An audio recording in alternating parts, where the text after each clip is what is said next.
Lorsque le film The Matrix est paru sur les écrans en 1999, c'est essentiellement ses qualités esthétiques, effets de ralenti, chorégraphie des scènes de combat qui ont séduit le public, et moins les thèmes philosophiques que les scénaristes ont utilisés pour appuyer les propos du film. Pourtant, les frères Wachowski ont réalisé un film parfaitement philosophique, matiné de questions religieuses et bien pensé.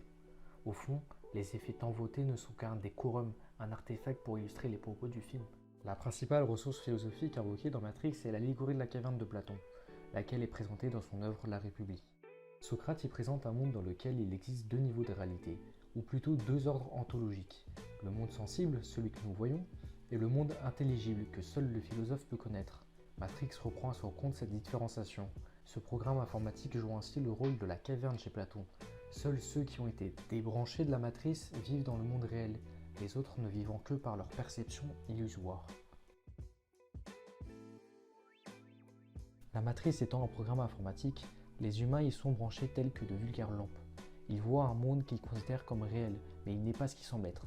En réalité, ceux qui vivent au sein de la matrice n'ont jamais vu le monde réel qui existe au-delà de leur perception.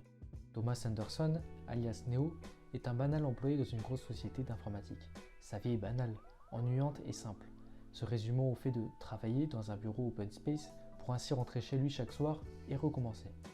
Métro, boulot, dodo. La boucle typique de l'illusion capitaliste.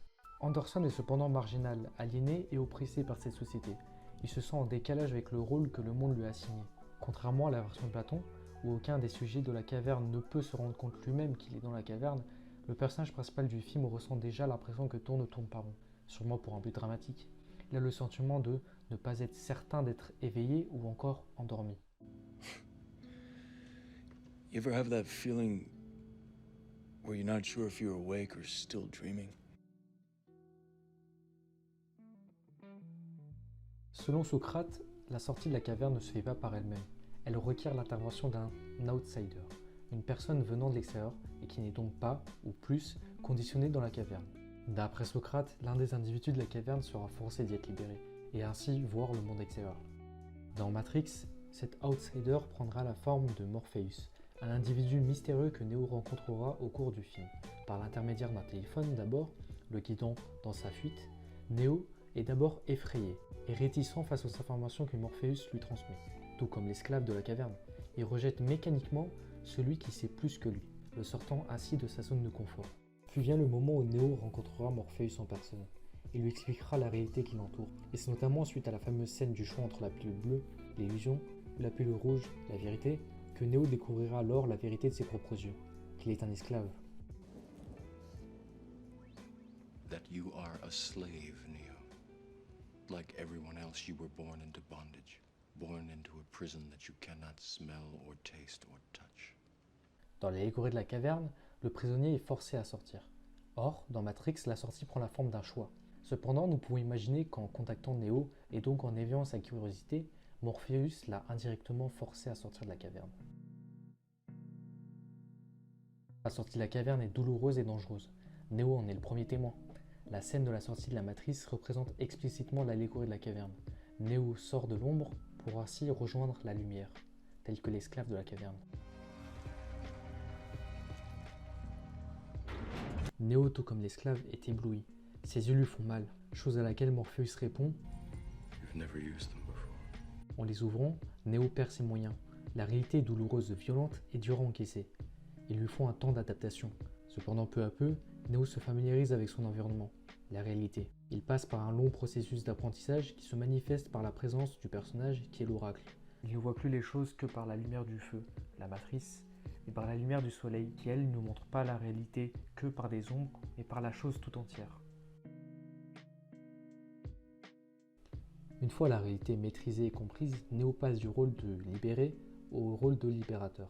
C'est notamment tout le principe du reste du scénario du film où Neo va chercher à libérer le monde de la matrice en retournant dans la caverne.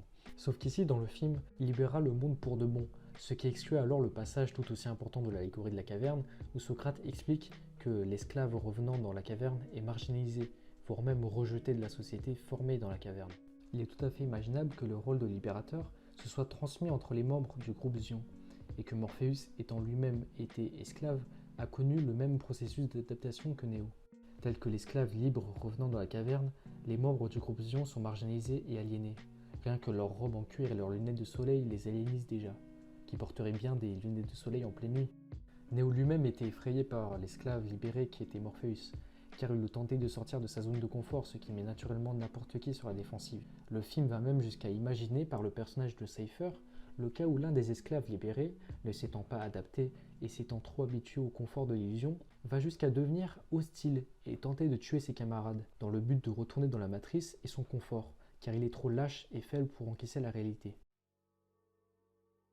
Cependant, dans l'allégorie de la caverne de Platon, la volonté de tuer vient elle toujours de la part de l'esclave n'ayant jamais connu la réalité elle-même, ce qui contredit un peu avec l'interprétation que l'on peut faire du film.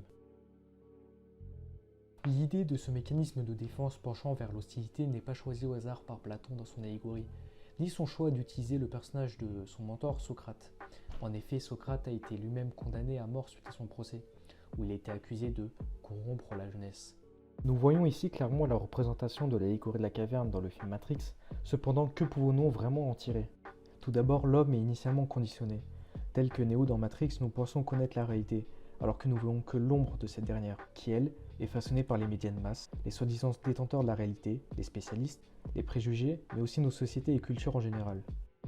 L'idée du corps et de la vie parfaite que les réseaux sociaux instaurent comme modèle ne sont que des ombres projetées sur le mur de nos esprits. Nous ne le voyons pas nous-mêmes explicitement de la même manière que nous observons Neo réagir à la vérité. Nous pouvons même le moquer, mais lorsque notre réalité est si bien intégrée et remise en cause par la venue de quelqu'un qui prétend savoir plus, nous sommes souvent réticents, méfiants et même hostiles. Socrate en est le meilleur exemple. Même si lui a eu la chance de mourir soutenant ses idées, d'autres n'en ont pas eu le même courage. Galilée, face à l'Inquisition, a été obligé de refuter sa théorie de l'héliocentrisme, ce décrédibilisant totalement sa découverte, qui elle, aujourd'hui, nous a permis tant d'exploits.